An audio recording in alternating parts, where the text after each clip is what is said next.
Tom was right. Choosing to eat boxed lunches was up to each person, and since we trusted Tom, we never signed a contract.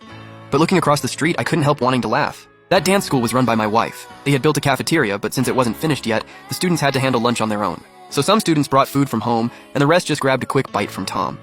But yesterday my wife told me the cafeteria would open in another week. Thinking of that, I sighed. Fine, Tom. Since you don't want this business anymore, we'll just find somewhere else to eat from now on. When Anna heard that, she rushed over to pull me back. She still couldn't let go of our little bit of money. But Tom yelled at her. You stupid woman, don't listen to this kid. Within miles of here, we're the only ones selling boxed lunches. The few restaurants nearby charge $18 for a bowl of plain noodle soup. You think they can afford that? They'll have to bring food themselves. Once they get tired of packing lunch and come begging me again, these boxes won't be $6 anymore. At least 18. Watching him act so smug made me sick, so I simply took the remaining workers and turned to leave. Don't you walk away. After the scene you just caused, all the workers left.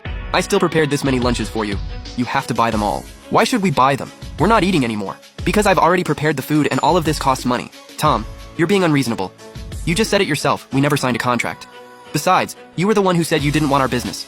Now you're forcing a sale? When I said I wouldn't do business with you, I meant starting tomorrow. Today's food is already prepared and you didn't tell me ahead of time. What am I supposed to do with all these lunches? Fine, then count how many are left. Jack, you can't keep enabling this crap. He's clearly bullying us. Mike was right.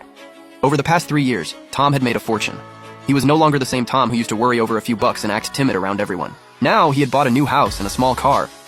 He and Anna had both gained over 10 pounds, and even their voices sounded louder. Now that no one bullied him, he started bullying others. I waved at Mike, signaling him to stop talking. Tom counted the lunchboxes while grinning proudly, looking like a little man drunk on power. Since some workers had already eaten today, he had 62 boxes left. At $13 each, that came to $806. I transferred him $800 on the spot. Forget the change. Why forget it? Why should we? The chili sauce they've eaten over the past 3 years is worth more than $6. Not a cent gets wiped off. People like them need to be taught a lesson so they stop thinking about taking advantage of others. We're doing a good deed here. Looking at her twisting right and wrong, I couldn't be bothered to argue. I carried the lunchboxes back with a few workers. Just then, a dozen students came out of the dance school across the street. They were class reps coming to pick up lunches, each carrying around 10 boxes. Tom greeted them with a big smile, and before long, he had sold over 400 boxes. Seeing that the lunches at his stand were almost gone, Tom took out his phone, filmed a quick video, and uploaded it to TikTok. He bragged, Tom's $6 boxed lunches, big portions that fill you up. Today's lunches are sold out, so don't make the trip for nothing. I carried the lunches back to the factory and asked Mike to call over the workers who hadn't eaten yet. Lunch is on me today. Eat as much as you want. This box alone is worth $6. Tom really treats people differently. When he saw those students, his smile was brighter than ever. That's because they were making him big money. Didn't you see what was in the students' lunches? At most, a little rice, a few pieces of bok choy, and a few strips of potato. As for the braised pork, fat or lean, there wasn't a single piece. He only put in a few tofu puffs. And with food like that, the students still buy it? Of course they do. Don't forget, they're dance students. They need to stay in shape, so meals like that are exactly what they want. Mike suddenly understood and kept saying those kids were getting ripped off. Everyone started complaining one after another. As I listened to them vent, I sent a message in the group chat, telling everyone to start bringing lunch from tomorrow. Early the next morning, I got up before dawn. Work at the site started at 7. I arrived at the project office at 6:30 and typed up a notice on the computer, then revised it twice. I made the wording as polite as possible. The notice was simple. Starting today, the site would no longer order boxed lunches from Tom and would switch to a proper catering company. This catering company wasn't something I found at the last minute. Last month, a group meal business owner had come to the site handing out flyers, and I casually kept a business card. Last night, I dug it out and looked it over. Early this morning, I asked her to come by. Her name was Lucy.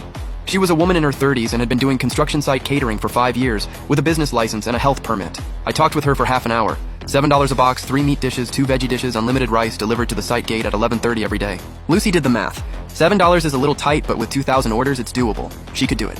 The site could subsidize $1 per box, so her side would actually receive $8. Okay, we can start tomorrow. She agreed right away. After she left, I posted the notice in the site group chat. As soon as the message went out, the group exploded. Mike was the first to reply. Jack, we should have switched a long time ago. Then messages flooded the screen, all cursing Tom. Some said they had wanted to switch for ages, some said his boxed lunches weren't even fit for pigs, and others asked if the new lunches had meat. I replied, 3 meat dishes, 2 veggie dishes, see for yourselves. Then I forwarded the sample photo Lucy had sent into the group. In the photo was a standard construction site lunchbox, piled high with white rice, topped with braised chicken, stir-fried pork slices, and a fried egg, with stir-fried cabbage and stewed potatoes on the side. The colors looked normal and the meat was real meat. The group went silent for 2 seconds, then exploded again. Someone sent a drooling emoji, and someone said, "Now that's what you call a boxed lunch."